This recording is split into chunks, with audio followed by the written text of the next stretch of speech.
مشکلات اور جتنی زیادہ مار کھائی ہوگی اتنا ہی پریکٹیکل لائف میں کام آئیں گی. ڈیفینیٹ سی بات ہے.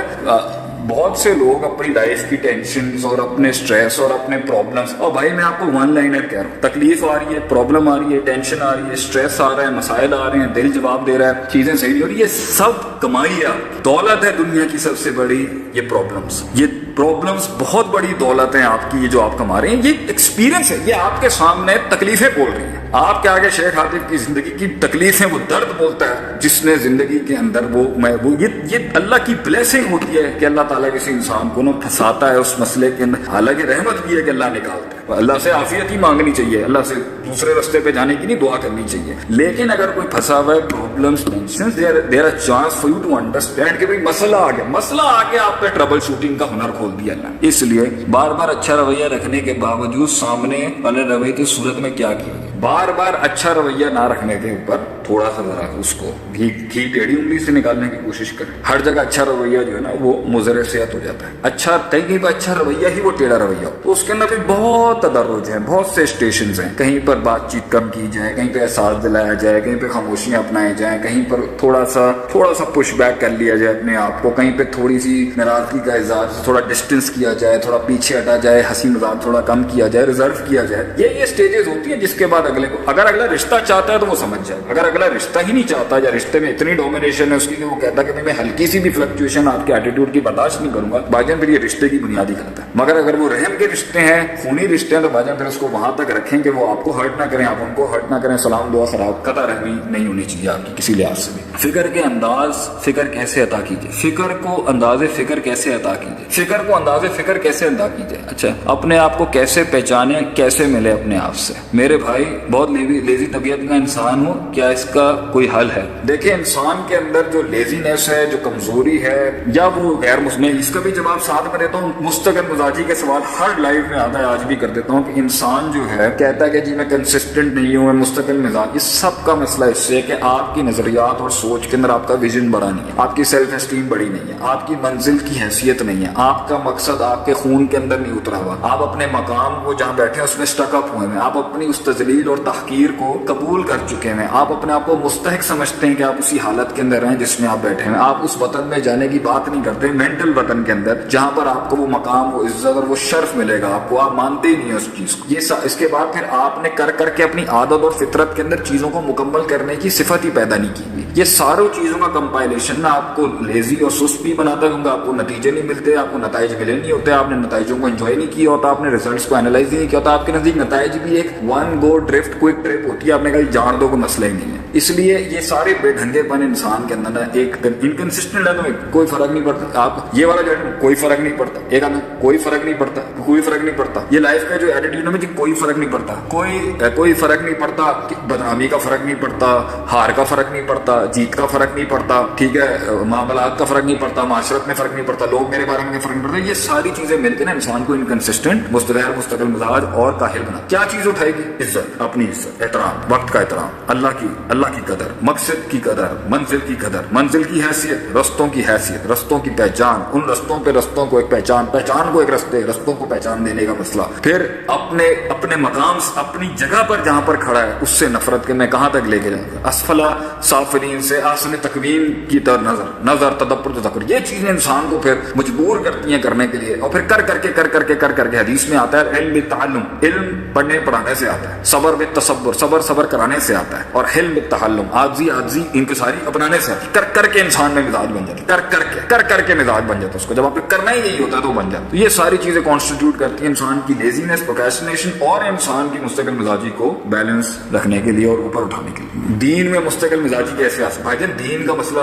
مستقل مزاجی نہیں، مستقل مزاجی ہر مسئلے کے اندر ہے، چاہے دین کا مسئلہ ہو دنیا کا مسئلہ. جب آپ ایموشنل کسی چیز کو اپروچ کریں گے نا، جذباتی لحاظ سے، ایموشنلی لحاظ سے، ایموشنل ایلیمنٹ سے اگر آپ اٹیچ ہوتے ہیں نا کسی چیز کے ساتھ، تو ایموشنز اوپر ہوئے تو آپ کی اس کے ساتھ ایکٹیویٹی اور تحریک اور متحرک بنا بھی اسی وقت ऊंचा हो जाएगा। जब इमोशंस डाउनवर्ड उसमें नोशन में होंगे, आप भी नीचे बैठ जाएंगे बिल्कुल। इसलिए अपने अंदर प्रिंसिपल्स पैदा करें, परसेप्शंस पैदा करें, नजरियात और अकीदे पैदा करें। उम्मीद बड़ी बन गई उससे, होपफुल बड़ा हुआ मैं उससे, या मैं होपलेस बहुत हुआ उससे। ना ऑफ हो इमोशनली, ना ऑन हो इमोशनली। ऑन भी हो तो परसेप्शनली और प्रिंसिपली और नजरियात के लिहाज से हो कि भाई ये काम इसलिए करूं कि हकाइक ये कहते हैं, दलाइल ये कहते हैं, सोच ये कहती है, मुशाहिदा ये कहता है, फैक्ट्स ये कहते हैं कि ये काम ऐसे ही करने का है, ये चीज ऐसे ही सोचने की है, ये मामला ऐसे ही निपटाने का है। तो जब ये चीजें आपके अंदर आएंगी तो तब आपके अंदर प्रिंसिपल ड्राइव आएगी। इमोशनल ड्राइव वहां यूज करते हैं जब वसाइल ही कुछ नहीं होते, जब परसेप्शन थक जाता है मैथमेटिक्स कर करके, तब इमोशंस का तड़का लगाया जाता है वहां पर, इमोशन अपने आप को ट्रिगर करने के लिए। जो आप सल्लल्लाहु अलैहि वसल्लम ने जंग बदर में भी कहा, कौन चाहेगा मेरे आंख कान हाथ कट जाए अल्लाह की राह में, मगर वो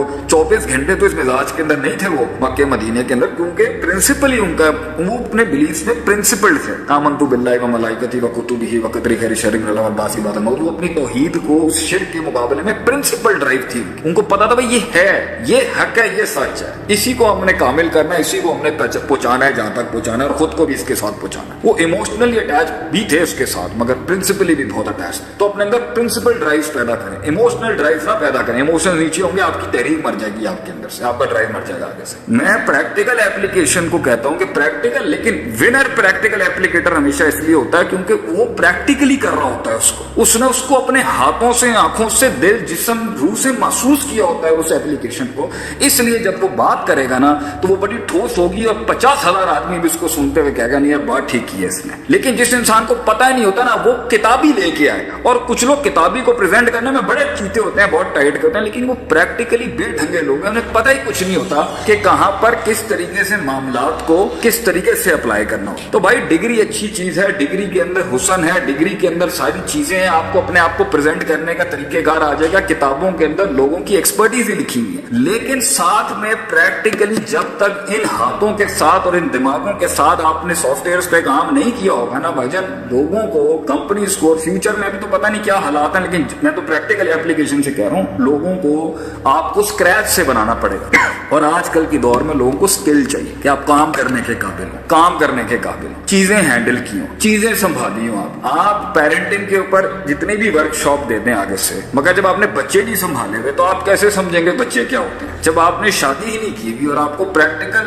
वेडिंग और मैरिजेस के इश्यूज ही नहीं पता कि मियां बीवी के क्या होते हैं, आप कैसे उसके बारे में बता सकते हैं? चाहे आप स्पिरिचुअल, रिलीजियस, दीनी एस्पेक्ट से पढ़ा रहे हो या आप दुनियादार एस्पेक्ट से पढ़ा रहे हो, जब आप मसलों से गुजरे ही नहीं है तो आप कैसे उसके ऊपर राय दे सकते? वो इंस्टीट्यूशंस और ऑर्गेनाइजेशनल बिहेवियर की बात करें, जिसने कभी गद्दारियां फेस नहीं की वो पीपल्स मैनेजमेंट की बात करें। मैं अब ये भी नहीं कहता कि भाई जिन लोगों का तजर्बा नहीं है वो ना बोले, नहीं करें, बीच में मैं कहता हूँ करें, वो भी करें, बोले, लेकिन उस अदब, उस तमीज में रहते हुए करें कि जी हम पूछ पूछ के करते हैं। पावरफुल वो लोग होंगे जो खुद ट्राई करते हैं, जिन्होंने एप्लीकेशन ज्यादा होगी, वो कहीं पर भी बैठ के जब बात करेंगे ना, वो so do your internships, take practical measures in enhancing your skill in your life with your degree. लाजमी है कि आप प्रैक्टिकल एक्सपीरियंस लें, तो ये आपको बहुत ज्यादा हेल्प आउट करेगी। बाकी डिग्री आपकी केक को बहुत खूबसूरत बना के प्रेजेंट करवाएगी, आपको सोल्यूशन प्रोवाइडिंग में भी हेल्प करेगी। आपको जो है, और मेरा एजुकेशनल रिफॉर्म के अंदर जो मेरी सोच थी ना, वो लोगों को ज्यादातर प्रैक्टिकली इल्मिकल डोमेन्स में सर्जरियां कराई। अब एक सर्जन किताबी लिहाज से तो पूरा इंसान डायसेक्ट कर सकता है, मगर उसने सर्जरी नहीं की कभी किसी बड़े के साथ, वो कैसे किसी का डायग्नोस कर सकता? तो ये आप कुछ लोग हैं, उन्होंने ring, compression ratio, oil pistons, cam shaft, crank shaft, इनको पता ही कुछ नहीं है कि इलेक्ट्रॉनिक फ्यूल इंजेक्शन क्या होता है। फिर आप तक, अब देखें हम इंजीनियर नहीं है, लेकिन हमारा फैमिली बिजनेस जो है वो ये स्पेयर पार्ट्स का है, ये हैवी इंडस्ट्रियल इंजन के अंदर हम लोग तकरीबन 100 kVA से लेके 2 मेगावाट तक के पावर जनरेशन की हमारे पास डिस्ट्रीब्यूटरशिप्स की एजेंसियां भी हैं अल्हम्दुलिल्लाह से। मेरे फैमिली का जो बिजनेस है, मैं तो उस फील्ड में नहीं गया, मैं तो आ गया इधर पढ़ाने के अंदर, तो हमें आता है ये सब कुछ है। पिस्टन क्या होता है, डोम क्या होता है, उस पर कंप्रेशन रेशियो क्या होता है, उनके ऑयल रिंग क्या होते हैं, फिर उसके ऊपर डोम के ऊपर के फ्लैट डोम्स होते हैं, कोई ये डोम होते हैं, फिर उसके ऊपर इलेक्ट्रॉनिकल फ्यूल इंजेक्शन। हमने देखा बहुत है, किया बहुत। तो हम सीमेंस के इंजीनियर्स हो, कितनी भी बड़ी बड़ी बड़ी कंपनियों के ग्रेजुएट इंजीनियरों के साथ बैठ के बात करते हैं, वो भी इंजॉय कर सकते हैं आगे से। पहले अभी जैसे जेनबाकर एक इंजन है, उसकी स्टार्टिंग ही 30-35 मिनट के अंदर होती है, उसकी सेफ्टी इतनी बड़ी है। फिर इसके अंदर जो ये आपका एक बड़ा जनरेटर लगा हुआ है, एक छोटा जनरेटर लगा हुआ है, बड़ा जनरेटर से छोटे जनरेटर पे लोड करना है तो उसको सिंक्रोनाइजिंग यूनिट्स कहते हैं। इस सिंक्रोनाइजेशन के पैनल्स के अंदर क्या क्या हमने खुद किया है, देखा है, खुद जाके साइटों पे अपने वालिद के साथ जाते थे, हमारा बिजनेस था इस चीज को लेके और आज भी बहुत बड़ा है, तो आता है, हमें बात कर सकते हैं हम उससे। बाकी ये कि हमारे पास इंजीनियरिंग की डिग्री तो नहीं है, तो कम से कम कहने का मतलब ये है कि वो डिग्री भी जरूरी है मगर प्रैक्टिकल एक्सपीरियंस भी बहुत रहता है। प्रैक्टिकल एक्सपीरियंस ना आपको असल मैदान के अंदर खड़ा करेगा जहां आपने जाना है, किसी लिहाज से, चाहे वो दीन हो या दुनिया हो।